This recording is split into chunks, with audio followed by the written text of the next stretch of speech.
mga to.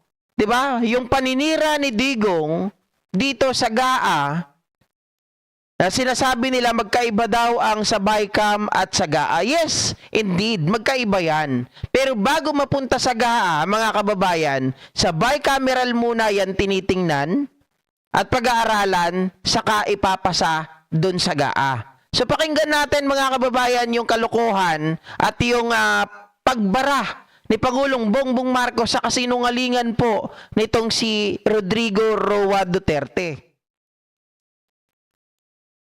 Teka lang ha. Ito, hindi ko naman papalawigin ng gusto to, mga kababayan, dahil alam ko naman na may background na rin kayo dito. Diba? Gusto ko lang din na magkaroon tayo ng kopya nito. Malay nyo, we can utilize this in the future.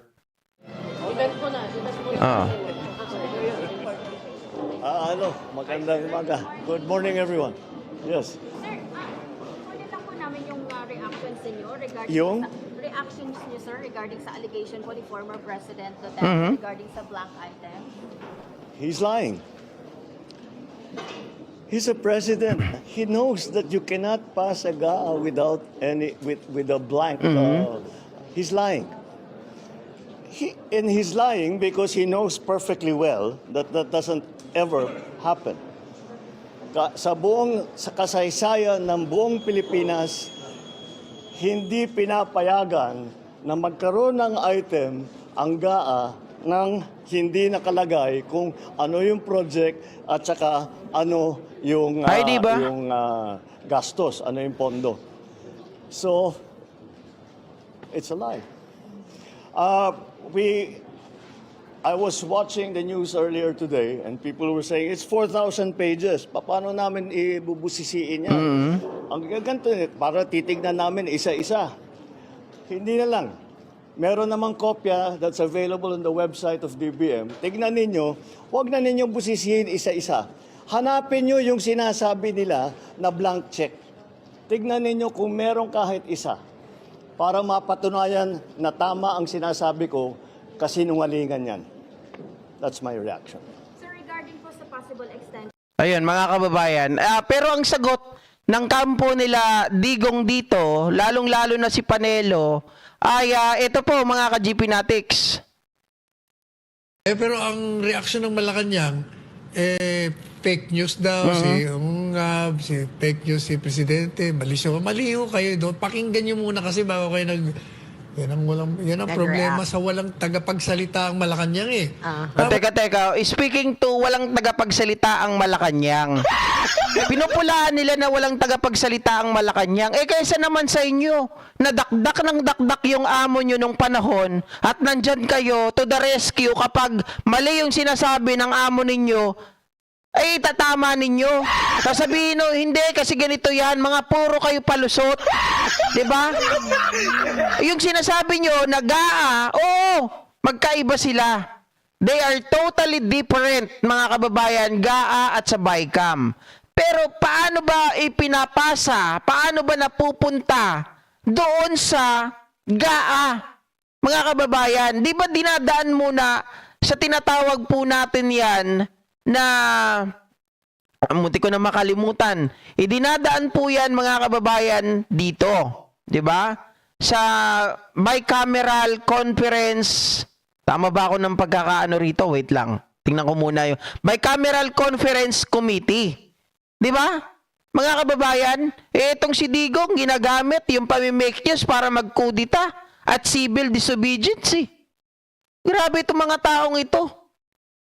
Hindi kasi, ang ginagawa kasi nila, pinuputol-putol nila yung balita, yung papel, para sabihin na merong mga blanco. Kaya nga blanco yun kasi idadaan pa sa bicameral. Kumbaga, magkakaroon pa ito ng amendment, mga kababayan. Hindi pa yun final.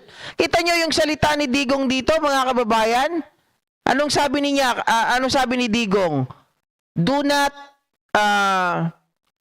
fuck the people of the Philippines. Magkakagulo tayo niyan. Nandyan yung militar pati pulis. Hindi papayag ng ganon. I know them. Kayo mga nasa bureaucracy, better, blah, blah, blah. Yun sabi niya, mga kababayan. Ano ba to? Oh. Sabi niya, you better stand up straight and be counted as true Filipino. Otherwise, you are asking for your early demise. Yan yung sinabi ni Digong, mga kababayan. Dito sa ano na to, talagang, di ba, nagtatawag na ng civil disobedience eh. Pero ano ang katotohanan dito? Mga kababayan, bigyan ko lang kayo ng konting history. Sabi ko nga, ang ginagawa rito, syempre, kapag mayroong mga blanco na yan, pinag-uusapan ngayon, ito sa bicameral.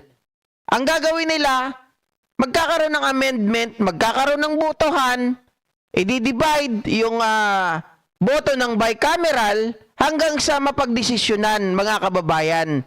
Kasi, yung certain allocated na pondo, hindi naman pwede na mag-i-insert lang na mag-i-insert. Kasi sabi ko nga, sabi nga ni PBBM, bawal na bawal yan. At wala sa pasakasaysayan ng Pilipinas, mga ka-GP Natics, na blanco yung dyan sa GAA dahil makakasuhan talaga yung mga namumuno. Diba? Pakinggan natin to. Yan. So, yung sinasabi niyang mga bakante, kasi pinaplansya pa nila. Di ba? Pinaplansya pa ho nila ang GAA. Kaya nga nasa bicameral pa yan. Oh. Nasa proseso pa.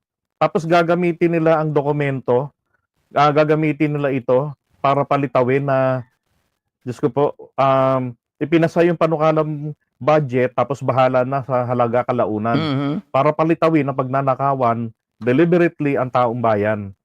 'Di ba? Maliwanag na maliwanag. Malaking kasinungalingan pinagsasabi ni Duterte. Kasi unang-una hindi po appropriate na questionin mo ito na blanco. Bakit? Kasi nga nasa proseso pa po sila. Ito ho ay dokumento na ginagamit kapareho sa period of amendments kapag may mga panukalang batas. For example, ang nakalagay po sa panukalang batas ay nakalagay roon, dapat ang hati ng buhok ng mga Pilipino ay sa gitna, kaliwa, kanan. Ngayon ho, mayroong isang grupo namang tumututol. Sabihin naman niya, I move, di ba? Na dapat itong, Tagalog pala, dapat iminumungkahi ko, isinusulong ko. Hindi ho inuusog ha, Robin Padilla. I move no? Tama, Tita Alex Sanchez, ang BICAM sa GAA ay talaga magkaiba. Ang GAA kasi, yan na yung implementation, di ba? Ang BICAM, dyan palang pinag-uusapan, yung finality, di ba? Kung ito ba ay mapafinalize na. Pero yung pinaka final result, yun na yung GAA. Napirmahan na yun ng Pangulo. Sa BICAM, pinag-uusapan pa kung may mga amyendahan ba, may mga papalitan ba. 'Di ba? Kung ang isa may question, ang kabila ay hindi naman din sumang-ayon. So, dinidivide nila yung table. By saying that, mga kababayan, nagkakaroon ng botohan. Ikaw ba ipapayag na ganito, ganyan? Ganun yun. Tapos kapag na-finalize na, yung mga blanco na yan, nilalagyan na. Saka naman gagawin yan, ipapasa as GAA na pipirmahan ng ating Pangulo. Diba kumbaga mga kababayan, ito ay ano pa lang, proposal sa madaling sabi. Proposal pa lang ito. Dahil nga hindi pa kayo nagkasundo, kailangan pag-aralan muna natin, pagdebatihan natin.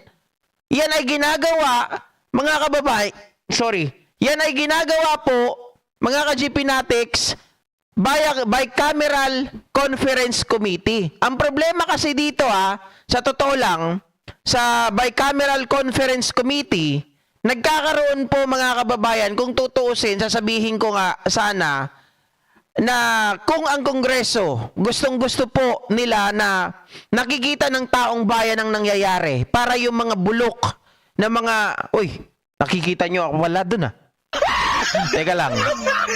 Ako pala yung nakikita nyo dun.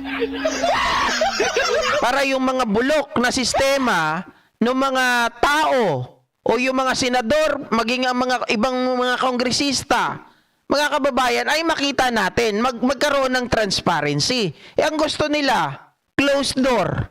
Diba? Kaya ngayon, nagagamit ito ng mga Digonians, nagagamit ito ng mga DDS. Kung ako sa inyo, sa susunod, yung usapin sa bicameral, gawin nyo na rin na in public para nang sa ganon, mga kababayan, aware at hindi na magtatanong. Malilesen natin yung questionable na ginagawa, na ginagamit ng mga Duterte. Iminumungkahi ko po Oh. na yung hati po ng buhok ng mga Pilipino ay dapat po ay manggagaling dito pababa, tapos may bangs. Lahat ng lalaki at babae dapat dito. Hindi po gupit katsupoy pag ganon. Yung ulitin ko, original na panukala. Okay, hold on. Sabi ni Monenases, simple. Pag student ka, may scratch paper kang ginagamit. Then pag okay na ang lahat, ililipat mo sa malinis na papel. Parang tayo, mga kababayan, kapag hindi pa tayo sigurado or kapag halimbawa sabihin natin na nag-uusap-usap pa lang tayo, 'di ba, na may meeting tayo, 'di ba, lahat ng mga proposal inililista natin 'yan. Tapos kapag nag-finalize na, napagbutuhan na, yan na yung gusto ng lahat ng majority, saka natin yan ngayon ililista na, mga kababayan, dahil yan na yung susundin natin na rules and regulation, whatever. Kung ano yung pagkakaunawaan, pagkakaintindihan natin o yung pinagkasunduan ng mga member. Diba? Ganun lang kadali yun. Kaya kahit sabihin nila na tanga raw ang Pangulo, kasi sabi dito nila, Kati Binag, tanga naman na itong Pangulo. Ang sinasabi, yung BICAM. Ang sinasagot naman ngayon ni PBBM, yung gago pala kayo eh. Diba? Kaya nga napunta sa GAA kasi pinag-usapan yan sa BICAM. At ito namang si Amy Marcos, hindi pa nililinaw. Isa ring ung-ung. Yes, indeed, magkaiba sila. 'Di ba? Magkaiba ng pinag-uusapan. Kung tutuusin, iisa lang yung punto. Ang punto kasi dito, yung pinapakita ni Ungab, na ngayon ay sinabi rin ni Bato, na yung pinakita ni Ungab, ay yan talaga yung pinag-uusapan sa BICAM. Which pinag-uusapan, hindi pa yon yung final. 'Di ba? Hindi pa yan batas, scratch pa lang yan. Na pagdidibatihan pa lang, pag-uusapan pa lang until they finalize kung ano yun na pagkasunduan. 'Di ba? Para maging GAA. Diyos mio, Marimar. Sa batas. Gupit katsupoy, hati, gitna. Okay? Mukhang kengko yung itsura. Mayroong tumututol. Malas kapag ganun ang hati, para kang sinibak ng palakol. Dapat dito lang sa gitna para may bangs ka pa. Oh. So, mayroon po silang ganitong papel. Nakalagay doon na yung Ligaya. blanco, yung proposal kapag pinagbotohan na pabor. Now, pagkatapos ngayon doon, sabi ng isa, I second the motion. No. Exactly, Tita Alex, no? Kaya nga, may pagkakataon ang Pangulong Bongbong Marcos na ibito kung halimbawa may nakikita siyang mali. 'Di ba? Ganun lamang yun eh, simpleng-simple lang. Pero hindi naman pwedeng lahat ibito. Bakit? Mga kababayan, kasi kapag ibibito naman yan at hindi po tumugma doon sa pinaka-budget, kasi may proposed budget yan para sa lahat. Kapag naibito naman, mga kababayan, at hindi sila nagtugma, kawawa naman din ang ekonomiya natin.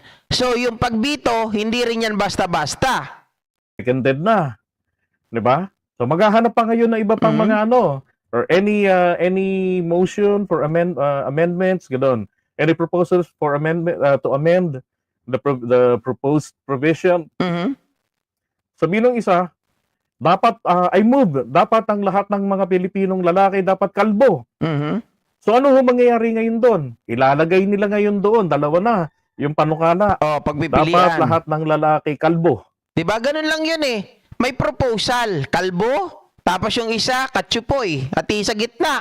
Oh, sino ang boboto kay Kalbo? Sino ang boboto kay Katsupoy? Ganun yon. Pag mas marami kay Kalbo, si Kalbo ngayon ang susundin. Parang budget yan. Oh, sabi dito 5 billion. Sabi dito 100 billion. Oh, ganun lang yon mga kababayan. Kasi nga, hindi pa final yung usapin. Kailangan pagdebatihan. Hindi naman pwedeng sa side lang dito ang susundin. Kaya nga tinawag na bicameral yan. Mga kababayan, kasi yan ay pagsasama-sama ng lower at upper house, ng mga representante dyan, para pagdebatihan at ayusin para mapunta doon sa GAA. Ay, ayan na tuloy. May patalastas na dito. Sorry naman, nakigamit ako ha. Ngayon, pag wala nang ano ron, may magmo-motion, may close the period of amendments. And I second the motion. Eto na kasunod. Sabihin na doon, let's divide the table. Ibig sabihin ng divide the table, hindi huwahatiin yung lamesa. Ibig sabihin, botohan tayo. Taas ang kamay ng lahat ng pabor sa unang panukala na ang hati ng buhok ay rito sa gitna. At kaliwa kanan ng hagod. Taasan ng kamay ngayon, 5. Taas ang kamay ng pabor dun sa pangalawang panukala na may bangs dapat ang mga Pilipino na mga lalaki. Nagtaasan ng kamay ngayon, 7. Diba? Panghuli, taas ang Kalbo. kamay, lahat ng pabor, na kalbo dapat lahat ng lalaki. Si Bato de la Rosa lang ang tumaas ng kamay. Di isa lang. Ngayon po, yung blanco na yan, dun po yun ilalagay. Okay? And then yung proposed provision, tatanggalin yun. Ilalagay ngayon doon sa blanco yung pangalawang nanalo. Ano ho yung nanalo? Sa botohan, may bangs. Okay? Ito pong dokumentong ito, para po yan sa pagsasapinal, sa period of amendments. Ganon po yung ginagamit. Alam po ni Duterte yan kung siya po ay gumaganap sa kanyang trabaho noon bilang kongresista noong 1998 hanggang 2001. Hindi nga siya pumapasok eh. So lumalabas ngayon mga kababayan na itong si dating Pangulong Rodrigo Roa Duterte ay sadyang tanga. Sadyang walang alam. Kasi kung iisipin mo titingnan mo ngayon yung merit. Iisipin mo pa lang BICAM tapos GAA. 'Di ba?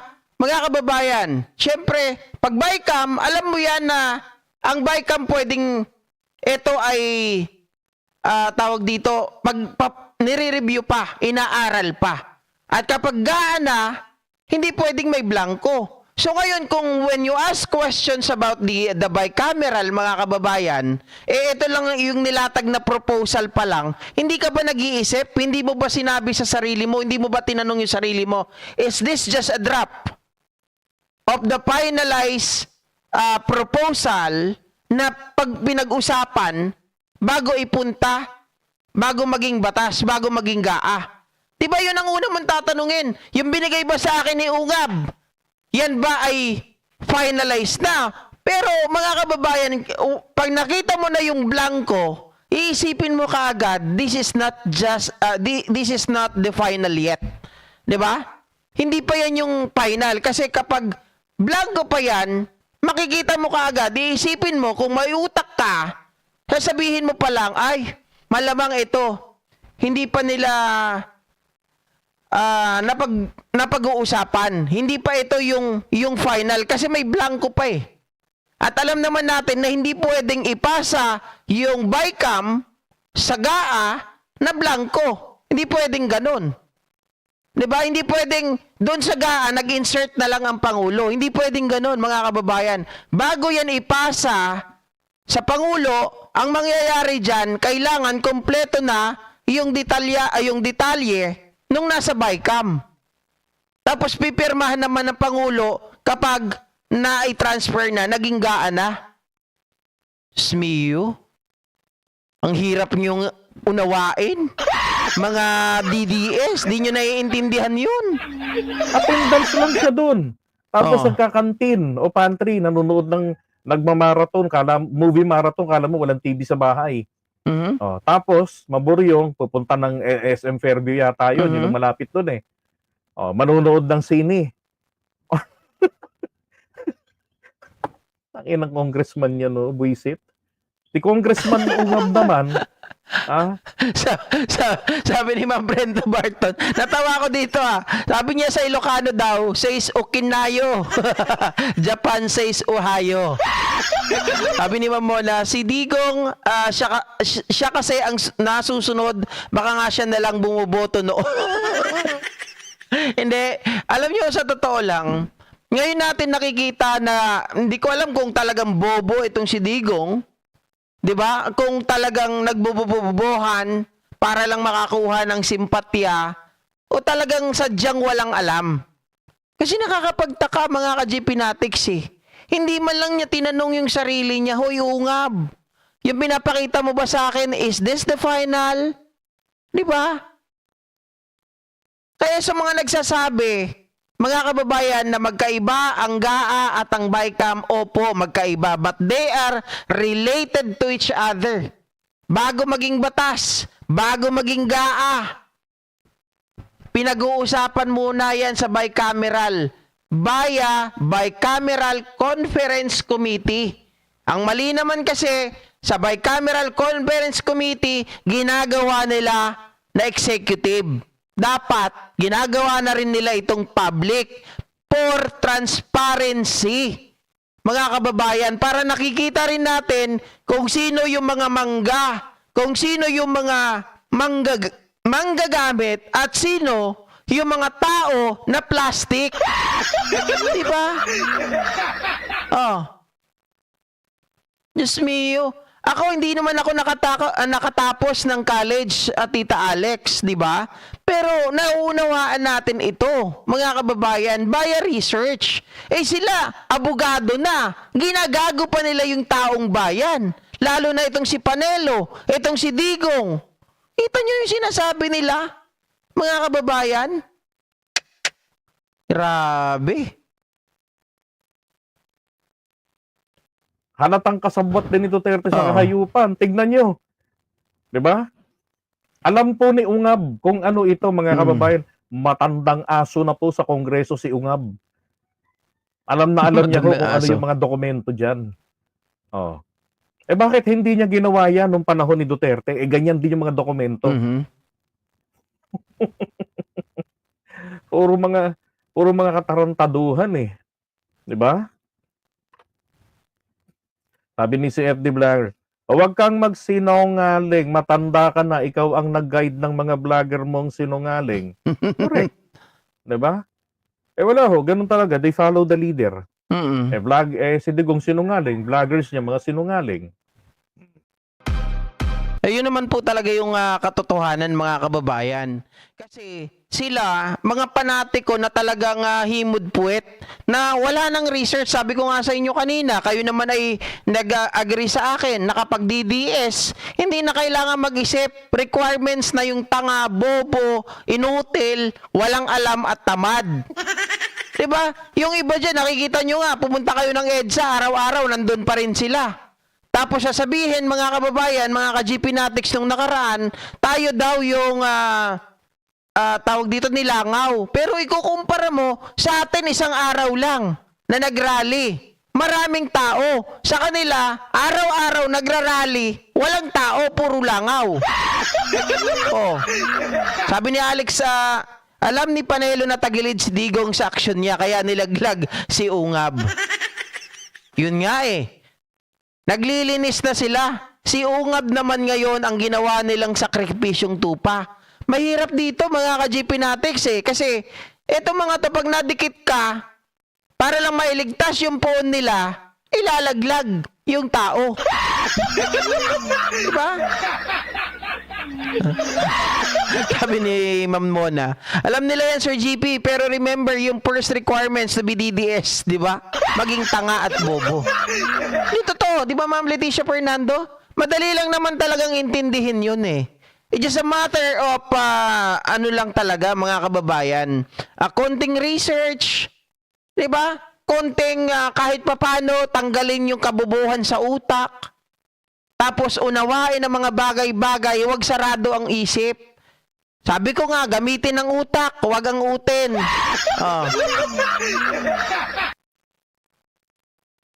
Sabi ni Ina Barua, alam ni Digong yan, GPO, alam nila lahat yan. Ang ginagawa nila ay manira at manggulo lang para makakuha ng simpatya sa mga tao, simple as that. Kaya nga ang problema kasi sa atin, buti na lang may mga kagaya nila JDB, ako ngayon lang naman ako nag-vlog, di ba?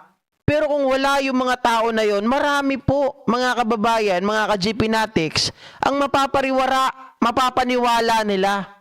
Uy, grabe ka naman mapariwara. Ibig sabihin, mapaniwala ng mga tao kagaya ni Digong na kaya ginagawa ng administrasyon yung blanco, kagaya ng sinasabi nila ay para pagnakawan ng taong bayan. Which, mga kababayan, mga ka-GPnatics, maling-mali po. Diba? Open naman. Kung ang Pangulo nga, transparent nandun sa website, makikita ninyo. Pero ito sila, diba? Yung kanilang salin. Oh, simula nung naupo si Martires, hindi na natin makita yung salin ng mga to. Oh, awa ng Diyos sa July. Si Martires ay bababa na. Hindi ko ma-upload yun Ang ganda sana ng statement ni Enzo Recto na ganun. Kaya lang hindi ko ma-upload. Loko-loko yung cellphone ko Biruin mo, 3 araw. 3 araw ako nag-upload 4 na video. Wala pong isa man lang na na-upload. Inisa-isa ko na lang. Wala pa rin na-upload. Kaya siguro bibili na ako ng cellphone pag nakaipon. Diba? Oh. Sabi ni Sir Edward Perlahi, pinaiikot-ikot lang tayo ng mga DDS, alam naman natin ang tama. Tama po. Correct, puro kagaguhan pinagagawa nila manong manahimik na lang. Hindi nga po mananahimik yan Kasi nga, mga kababayan, lumabas na yung inililihim nila, lumabas na lahat ng mga kagaguhan ng mga DDS at hindi na po yun mababawi. I mean, lumabas na ang katarantaduhan ng mga Duterte, hindi na yun mababawi. Diba? Dahil sa ginagawa ng Quadcom na ilantad ang lihim nila. Ginagawa ng HOR na ilantad, na ilabas ang katarantaduhan ng mga Duterte at mga allies nila. Kaya ngayon, ang ginagawa nila, pilit na lang nilang sisirain ang Pangulo. Diba? Gagawa sila ng fake news. O kita nyo yung pagdalo daw doon sa inauguration ata ni Donald Trump. Sa kagaguhan ng mga DDS na to, nag-edit na lang. Diba? Nag-edit ng invitation, nag-edit na nandoon si Digong kasama ni Trump, anak ng tinapa. Oh. Sabi ni Angie Asuncion, mamamatay na lang si Digong na hindi man lang naging mabuti. Diba? Oh.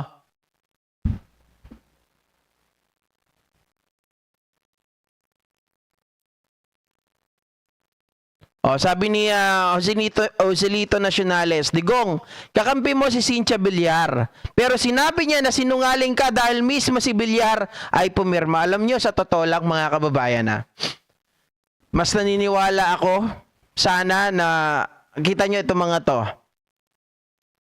'Di ba si Villar? Parang kampi pa kay PBBM for the meantime kasi kailangan nila Kailangan nila magsipsip para manalo yung kanyang anak sa Senado. So, magagamit natin yan sana sa impeachment ni Sara yung mga yan Pero, sige, dahil desisyon nila yan, kung sa 20th Congress nila sisimulan ang impeachment ni Sara Duterte, payag na ako. Basta matuloy, wag lang yung hihindian nila, So anyway mga kababayan, maraming salamat po muli sa inyong lahat ngayon. Hanggang dito na lamang po at magkita-kita po muli tayo sa mga susunod na vlog at live stream. Ayaw ko na mangako kasi alam nyo naman, ang inyong abang lingkod, mga ka-GPnatics ay medyo busy. Pero hindi po ako nagtatago, Mamona Nases Bye po. Maraming salamat po muli sa inyong lahat. Medyo tuyo na yung labi ko. Naninibago ako na ganito, 2 oras inabot Bye guys!